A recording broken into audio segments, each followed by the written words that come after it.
Pada zaman peperangan dunia pertama, negeri Syam diserbu dan dipenuhi dengan belalang yang menyebabkan orang-orang terganggu olehnya. Tetapi di daerah Butoh, ada seseorang yang kebunnya selamat dari serangan belalang tersebut. Kebunnya berwarna hijau, pohon serta buah-buahnya tumbuh lebat, dan belalang pun tak ada satupun yang mendekati kebun tersebut. Orang-orang mengeluh kepada pemimpin setempat. Mereka cemburu kepada tukang kebun tersebut karena kemungkinan dia mempunyai obat penawar belalang. Tetapi ia tidak berbagi kepada orang-orang di sana. Lalu pemimpin tersebut mengutus bala tentaranya untuk menghancurkan kebun tersebut serta semua orang ingin melihat dia sengsara. Lalu seorang tangan kanan pemimpin tersebut berbicara kepada pemilik kebun tersebut. Apakah kamu menyembunyikan obat penawar belalang dan engkau tidak berbagi dengan orang-orang di sini? Kamu egois dan kamu layak untuk dihukum. Lalu orang tersebut mengangkat pecut untuk menghukumnya, tetapi sebelum ia melakukan perbuatan tersebut, tukang kebun itu berkata, "Aku menggunakan obat penawar yang mana orang-orang semuanya tahu, tetapi mereka menolak untuk menggunakannya." Lalu orang tersebut berkata kepadanya, "Obat apakah itu?" Tukang kebun itu menjawab, "Obatnya adalah zakat." Lalu orang tersebut bertanya, "Apakah ada perbedaan orang yang menunaikan zakat dengan orang yang tidak menunaikan zakat?" Lalu tukang kebun itu menjawab, "Cobalah sendiri wahai Syahidi." Lalu anak buahnya tersebut melepaskan beberapa belalang. Akan tetapi, tidak satupun belalang yang menyerang kebun tersebut. Dan kebunnya itu subur sekali. Dan hasilnya belalang tersebut kabur dan menghindar dari kebun yang subur tersebut. Dan membuat orang-orang terkejut, bahkan pemilik kebun tersebut. Lalu tukang kebun itu mengingatkan mereka dengan hadis Rasulullah SAW. "Obatilah penyakitmu dengan sedekah." Dan ia juga menambahkan perkataannya dengan hadis lagi. Setiap pagi, 2 malaikat turun mendampingi seorang hamba. Yang satu berdoa, "Ya Allah, berikanlah ganti rugi bagi dermawan yang menyedekahkan hartanya." Dan yang satu lagi berkata, "Ya Allah, musnahkanlah harta si bakil." Dan ia juga menambahkan hadis lagi, "Setiap orang akan berada di bawah naungan sedekahnya, hingga urusannya diputuskan di antara manusia." Dan dengan zakat juga, kita bisa mencegah dari virus corona.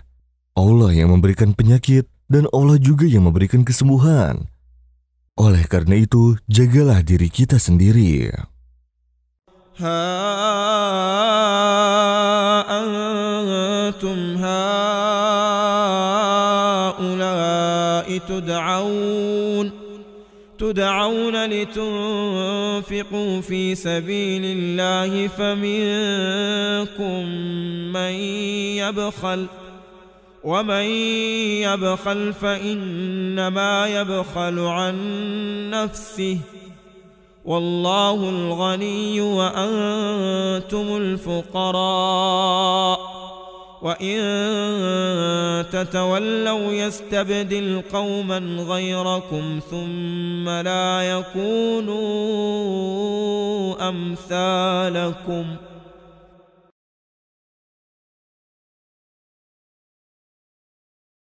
Seorang pria yang berusia 50 tahun duduk di dalam kereta api. Lalu, di sampingnya ada laki-laki yang berusia sekitar 30 tahunan. Kemudian datanglah sepasang suami istri yang duduk di depan mereka berdua. Dikarenakan perempuan tersebut memakai pakaian yang vulgar, maka dari itu laki-laki yang duduk di depannya melihatnya dengan fokus seakan ia tergoda. Lalu perempuan itu merasa terganggu hingga suaminya marah dan berkata, "Jagalah pandanganmu pemuda, sebaiknya kamu pindah dan memutar dari kursimu dan menghadap membelakangiku." Lalu pria yang berusia 50 tahun itu pun ikut campur dan berkata kepada sang suami dari pasangan tersebut, "Bukanlah dia yang harus menjaga pandangannya, tetapi kamulah yang harus menjaga istrimu agar tidak memakai pakaian yang terbuka. Dan jika kamu menyuruh istrimu untuk berpakaian terbuka, maka otomatis kamu menyuruh orang lain juga untuk melihat istrimu secara cuma-cuma. Lantas, kenapa kamu harus marah padanya? Wahai pemuda, tidak selayaknya kamu marah karena letak kesalahan yang ada di dalam dirimu dan istrimu.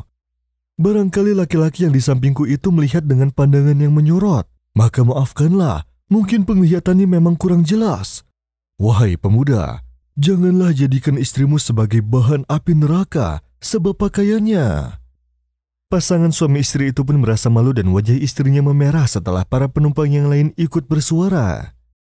Karena suara yang dilontarkan oleh pria yang berusia 50 tahun tersebut sangat berharga. Setelah itu suaminya pun membawa istrinya pergi mencari tempat duduk yang lain. Ya ayyuhalladzina amanu ittaqullaha wal tanzur nafsum ma qaddamat lighadin wattaqullaha innallaha khabirun bima ta'malun. ولا تكونوا كالذين نسوا الله فأنساهم أنفسهم أولئك